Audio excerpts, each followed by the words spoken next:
John could talk a dog off a meat truck. He was an outstanding salesperson, and he certainly convinced me that it would be good for me to join his growing company. There was an enormous sense of pride, and that pride has continued through Nordson acquisition. But I know when I first started with EFD and with John Carter, he had an unwavering commitment to the customer. He had an unwavering commitment to product quality, to performance. He believed that that commitment was not just a marketing slogan, but it was something that you had to invest in every single day. He ensured that the products that he provided on the customer level were the best that could be manufactured and engineered. And he was committed to ensuring that the customer needs were satisfied. He had a very progressive leader in terms of the surroundings, the cafeteria that folks still enjoy. Those are visions that John brought with him, making sure that employees were well treated, that the environment was clean and modern, and that the facilities had everything that they needed in order to produce product and to succeed. But his unwavering commitment to quality, to product, and his vision in that effort was, to me, second to none, second to none. Describing John Carter, he was very good at marketing, he was very good at running a business, and he was very good with people.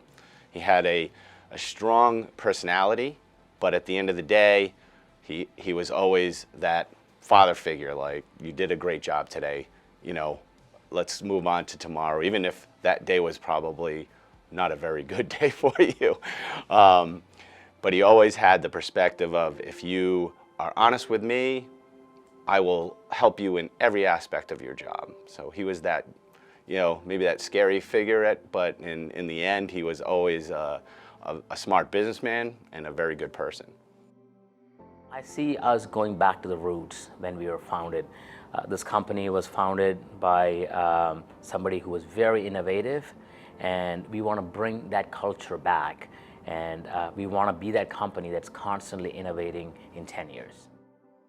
So John Carter was a very smart person. He knew what he wanted from his business, and he demanded a lot. You know, it was a different time back then than it is today. You know, if you looked at someone the wrong way, you lost your job. John had a very specific way for dealing with customers. Again, it's the golden rule: treat customers as you would want to be treated yourself, and that was his mantra. And you had to live by that. And so, people of, you know, my work experience, you know, 36 years and on, who had the opportunity, and it was a great opportunity to work under John Carter. You learn the right way to do business. You learned how to treat a customer. You learned the expectations of how you should work with the customer and treat the customer yourself. So it was a very positive experience all around. Je l'ai rencontré une fois, oui, quand on était à Bougival, ouais, quand on était EFD. C'est une personne avec beaucoup de charisme. Et il était même assez impressionnant d'ailleurs. Mrs. Carter was a lovely, lovely woman, very friendly. In fact, many lunches together. She did not have a problem coming and sitting at our table and joining us for lunches, so yes. We had one of his secretary, Deb, who come down with muscular dystrophy, where she worked and she was in a wheelchair, but he had a special room made for her that had a bed where she could lay down any time that she wanted to. Yeah, they were very outgoing like that with the community, very big with the community. Letitia Carter was a very lovely woman. She was a frequent visitor to the mailroom. Mr. Carter was a stickler, and you know, funny different things like, you know, you couldn't have a can of soda at your desk, so, you know, coming back from break, you would need to hide it under your, you know, under your top and sneak it back to your cubicle. But he was extremely generous and kind in his own way. That I've heard from many people, I mean, I can just tell you that he was a really, stern person to work for.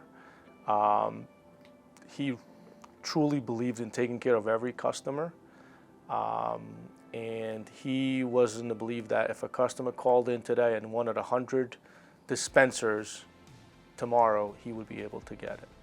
So that's as far as I know in regards to Mr. Carter, but I do know that he was very customer driven and really took care of the employees as well overall. And then one day, Mrs. Carter called me to her office, and she used to participate a lot in the Veterans Administration, and she was looking for this mailing stamp. I don't remember exactly what it was, but it was kind of an older style address stamp. It was very important that she got it. And I called everyone I had locally, and I located one. So I went to the front office, I got a company car, and I went and chased the part down. But lo and behold, Mr. Carter didn't know that I had done that. They had kind of thought I let them down, like I left. So the next thing I know, I get back with the product, I drop it off, and Steve Lord calls me into his office and he goes, I don't know what you were supposed to be doing for John, but you better have done it. And he's peering over his cubicle wall. I mean, they had people in the parking lot looking for my car. So he was really mad. So anyway, a couple of days later, Mr. Carter shows up, and he actually came in and thanked me for getting this part for him. But I was walking a tight line there. It was like a lot of the artwork, I mean, especially in the building we were in previously, the original building, 977, the artwork, plants, I mean, all that was really her influence. And it really enhanced the working environment. I mean, in the original building, 977, they actually had a walkway that was on the exterior of the building, but with a glass tunnel with some babbling brook, all kinds of plants, brick walkway, all the way down to the cafeteria. It was very nice.